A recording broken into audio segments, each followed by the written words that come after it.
Hey, number one. So, I was invited again.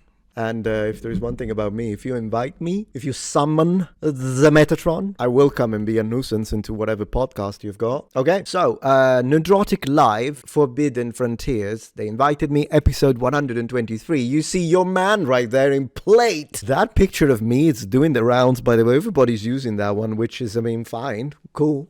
Why not? I do prefer this helmet, though. Just putting it out there. This is where it's at. This is where it's at, you muppets. So anyways. Studies in Egypt, ladies and gentlemen.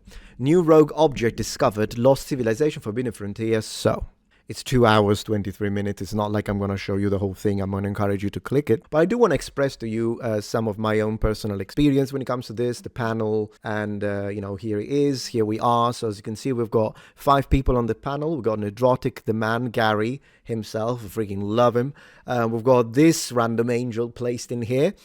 Then we've got Black Garrett, 1/4. Black Garrett, Adam and Xue. I don't actually know the tone, but X-Ray Girl. And of course, we had already interacted with both Gary and X-Ray Girl before when I joined Friday Night Tights directly at the Nerdrotic main. But this time I joined this one, which is a secondary channel of theirs, and we had a great time. It was really fun. As I say, both of them are fantastic, but everyone was great on the panel. But of course, I don't remember interacting with Adam and Black Garrett before. Everyone was pleasant. It was a great experience. As I say, I don't know the type of content they do, but I do know that Nerdrotic is fun. Nerdrotic is so fun. Gary cracks me up.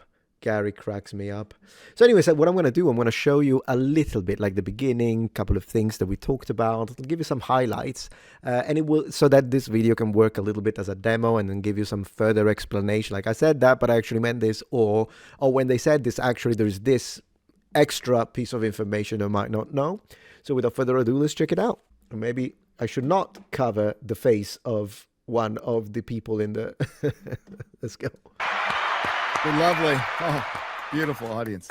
And then they stop all at once. They're so disciplined around here. That's good. Welcome to the Forbidden Frontier. Thank you. This is the last one before we go to Egypt. Right? That's right. Yes. So excited. Yeah, they're in Egypt. I don't know if they're back already, but I saw their pictures from Egypt. Oh, So, man. are you going to stream from Egypt? Yes. That's the question on everybody's lips, I know. If I can, if there is good internet there, and I can't imagine why there wouldn't be in the hotel, or even in the night train. In the pyramid. In the pyramid. Fine. I'll try. We know it's an antenna.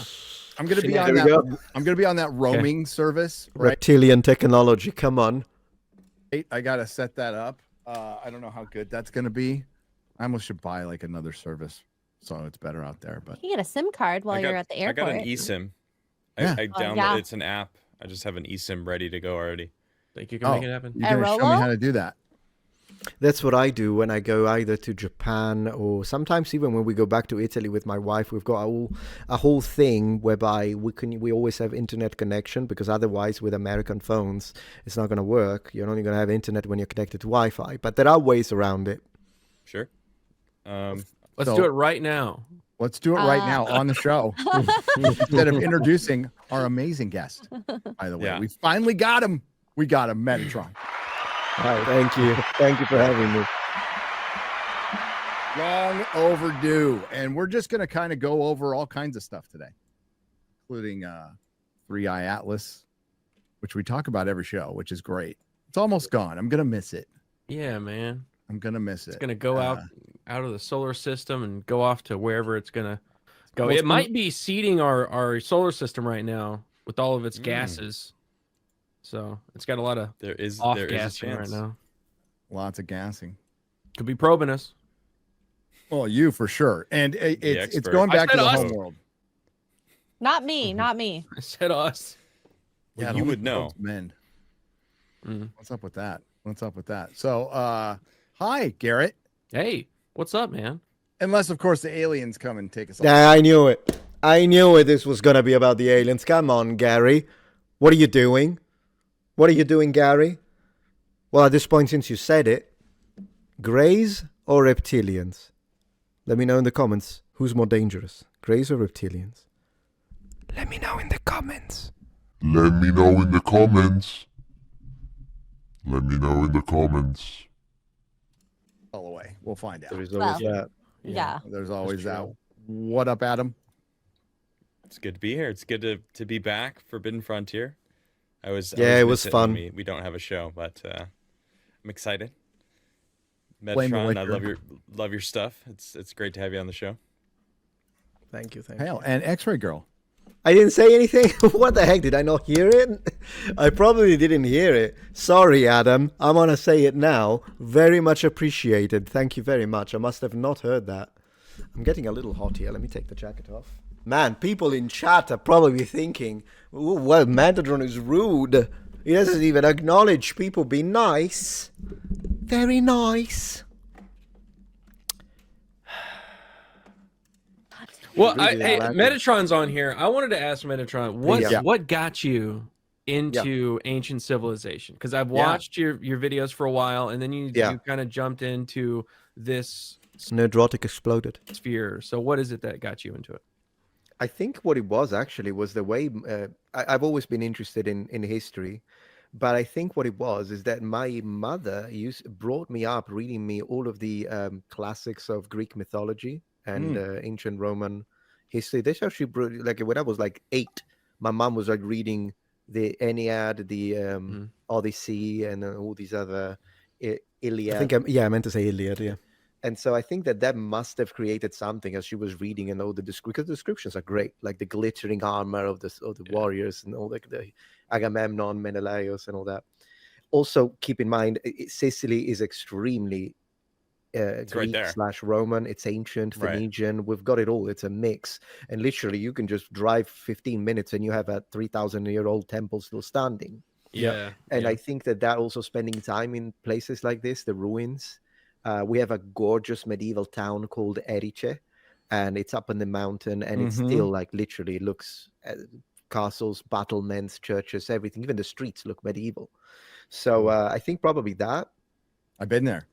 Oh, you've been to Erice? I've been there. Yeah. It's Oh, amazing. wow. That surprised me. Usually when I say Erice, Selinunte, Segesta, nobody knows. So I was impressed. Cefalù, maybe Cefalù is touristic enough for people to know. Finally, the first person that I meet that has been Seriously. to Erice. It is peculiar.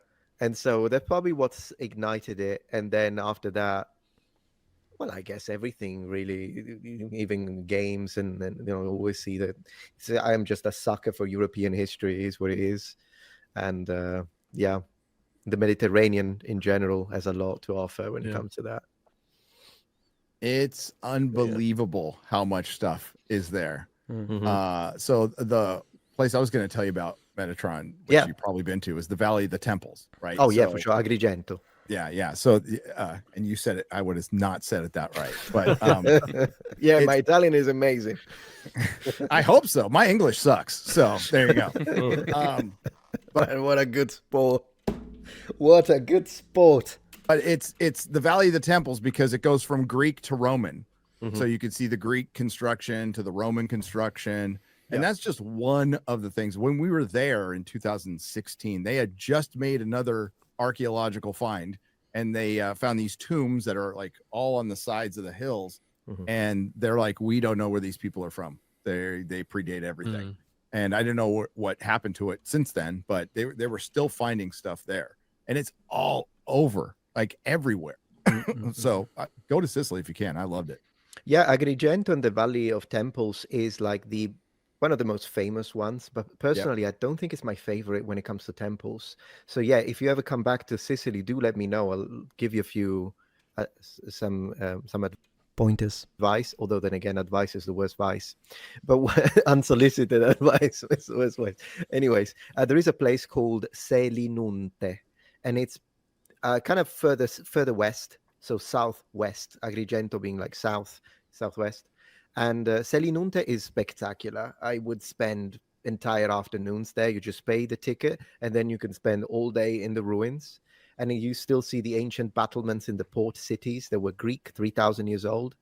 They're still almost intact. The temples, some collapsed, but they put them back up because of an earthquake. So they've been restored. and it's beautiful. I love Selinunte. Segesta is another gorgeous temple on a wonderful mountain surrounded by nature, because the Greeks did that. They would put their temples outside the living settlement, whereas the Romans built usually the temples inside the cities. And so in this location they chose, it's gorgeous. We did miss that one. I was close. I was in, I can't remember the name of the town. It was a small town right on a cliff, which is probably a lot of the towns in Sicily. Most beautiful view ever. I did a live stream from there and almost killed my entire family by going down the road. I was one-way street. I went down a one-way street on a cliff. Oh no. Right? And then I saw cars coming at me, so I just popped Oh it my reverse God. and as fast as I could. And my wife was so pissed, man. Well, of course. Oh, I remember Melissa telling me that story. Yes. She was probably right. But we made it, not a scratch. I did it. So no, it's amazing. Dude, the tunnel system that goes around that you so they drive on the right side of the road there, like the correct side of the road. Yes. So I could drive there, no problem. And there's this whole tunnel system that goes through the I think the only places to drive on the left that I'm aware of are the UK, Japan, Australia. I have got a clue where they drive in Africa, to be honest. But in Europe, I think every other European country drives on the right. volcano. Yeah. And you can like smell the sulfur. Yeah, it's super cool. Wild. It is super Wild. cool. So There's a similar place like that called Pozzuoli, and it's near Naples where they have that. Same situation with the sulfur smelling and all that. Super cool. So you being into ancient civilization and history and all that stuff, what are your thoughts when it comes to like Graham Hancock and his kind of that whole sphere that happened over there and the Flint Dibbles and the debates and all that stuff? Like you came at it kind of being like, okay, I know history.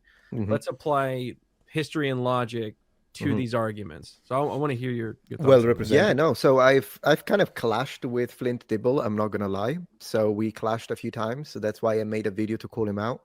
And I think he's a skilled archaeologist, but sometimes I think his politics. And maybe I have my own bias, okay? I have my own political bias. I'm not going to deny that. But probably because we look at it from two completely different perspectives. His politics annoy me, and probably my politics annoy him. But at the end of the day, I think he does have a lot of politics into his judgment sometimes. But again, I don't want to. He's not here to counter my arguments. I'm just going to leave it at that. When it comes to Graham or Graham, I don't know how to pronounce it. Graham. Graham. I never pronounce it. Every time I say it, people in comments tell me I fuck it up. Anyways, so Mr. Hancock, I think it's fascinating, the stuff he says. He hasn't convinced me, so I'll be honest with you. He has not convinced me, but I do feel for him when it comes to the sort of personal attacks that he has received over the years. And I think a lot of that has to do with gatekeeping. So I do agree with him when it comes to that. And yeah, I mean, this whole idea of, for instance, changing the dating of the pyramids, it is fascinating, but I kind of need a little more to be convinced. So yeah, I'm a little skeptical when it comes to his ideas, but I'm not completely just saying, oh, it's all bullshit, because who knows at the end of the day. And yeah, I double down. So there is the that. dating of the pyramids is one thing. The weathering on the Sphinx and how that correlates with like that going way farther back, like that to me really shows the Sphinx is old. It's possible, and, it all connects to the Orion correlation theory by Bovell. Robert Bovell. Robert Bovell, yeah. And today I'm just going to pronounce any name on that episode. Messing up all the names, pronunciation probably, but anyways. You're in family company, okay? That's what we do here. Yeah.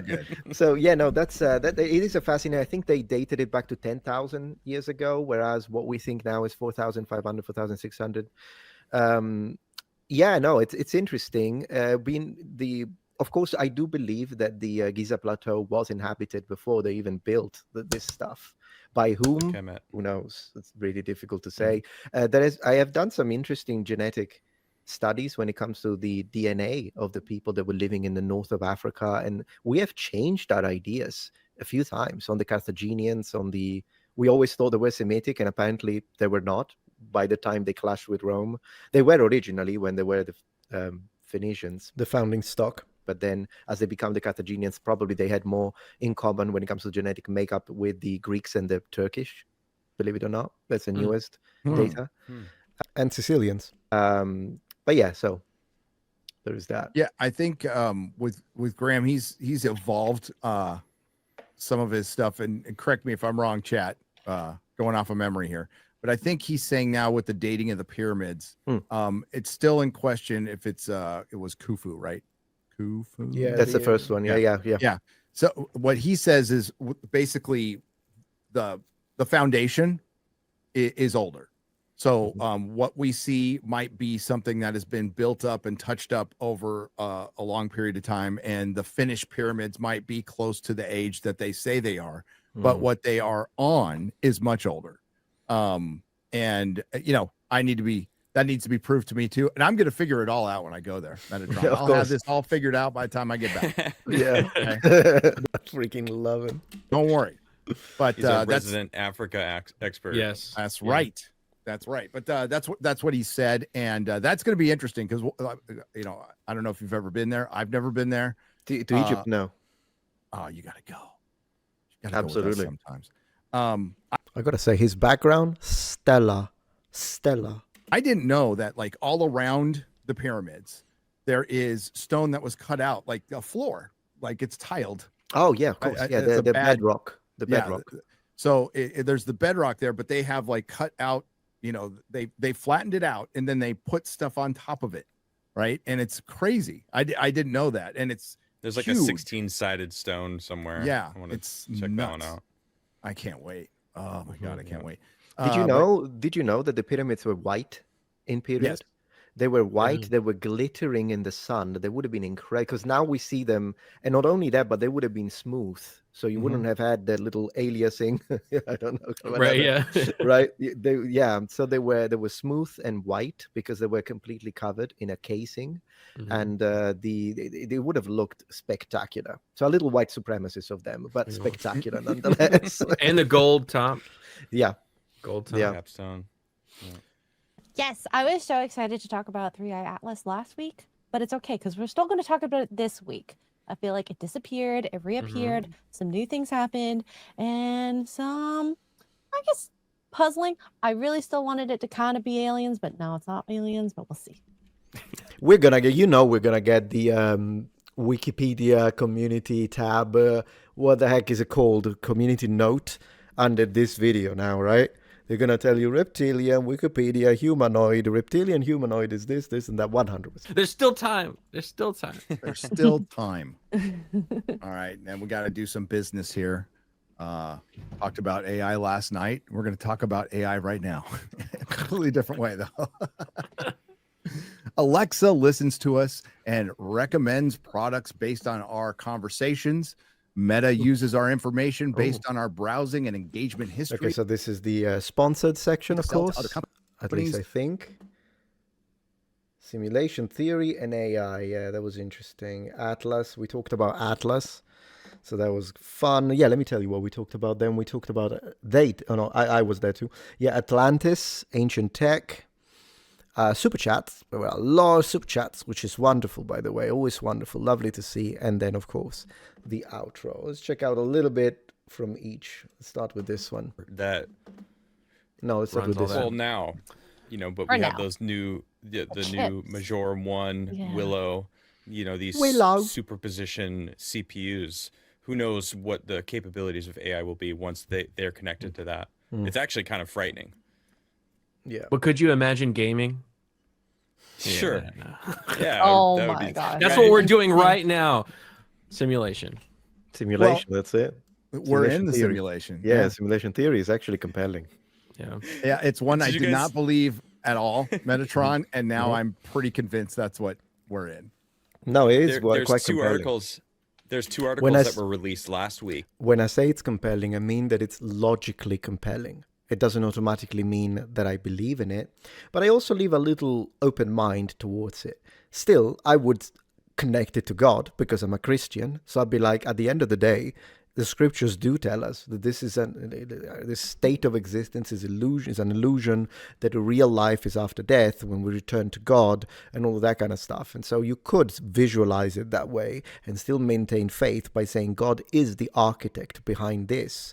And this life is in fact a simulation to test you and see how you do things. But in reality, what we think is life is real, is not real, and then the real life is after we are dead. It would make perfect sense. And in fact, it would be a fantastic way to address the problem of evil, because oftentimes people ask, and quite rightly so, if God is good, why does he allow bad things to happen to good people? And a fantastic answer for that would be, he doesn't. This is just an illusion. Now, if it is true, then it would basically mean that God is using a virtual world, if you want to use the term virtual and readapt it for faith, to test what we would do if we were in a situation of mortality. But in reality, we are immortal, but we will be judged based on what we do here. So still extremely important to be good and to be nice and to be just and to be honest and to be honorable and not to do awful things, because it will influence what will happen to us in the next life, because veil of forgetfulness. So we are acting now as if this is the only life we have, but in reality it's not. So that's what I mean when I say it's compelling, that I can see it through the lenses of faith, and it does make sense at that point. One said scientists have proven simulation theory, and then the other one came out the exact same day, said scientists have found that simulation cannot be a thing. It was like perfect. Which one is it? The science is settled, Adam. It was great. Yeah. The duality of man. I love it. Man. I mean, I'm not the only one to say this, but I thought it was just, it's a great way for atheists to come to terms with God. Absolutely. Yeah, sure. Yeah. Absolutely. Absolutely. We are basically inside a Skyrim, pretty much. It's just we don't remember type of thing. It's interesting. No I dragon think it shouts. is. I wish No. we could add. Hey, God, could you add some dragon shouts to this? Patch version, it. please. Patch Cool. it. No, the most frightening thing is like how many jobs it's already taking away Oh, from yeah. the private sector, and Yeah, it's going to absolutely. be orders of magnitude worse. And I don't know if we have something to account for that. I mean, usually when an industry comes in and takes over, it's a little slower. This is really fast. So the disruptors. So this was just an idea. This is the whole section about simulation theory and AI and the possible concerns when it comes at a societal level. Very interesting section. You should totally check it out. Let's have a look at the part where we talked about, I'm going to skip Atlas for now. And let's have a look at the Atlantis section a little bit. What? I don't know what they I said. think I have Uranus. no idea. Let me see. Interesting. Supermoons, man.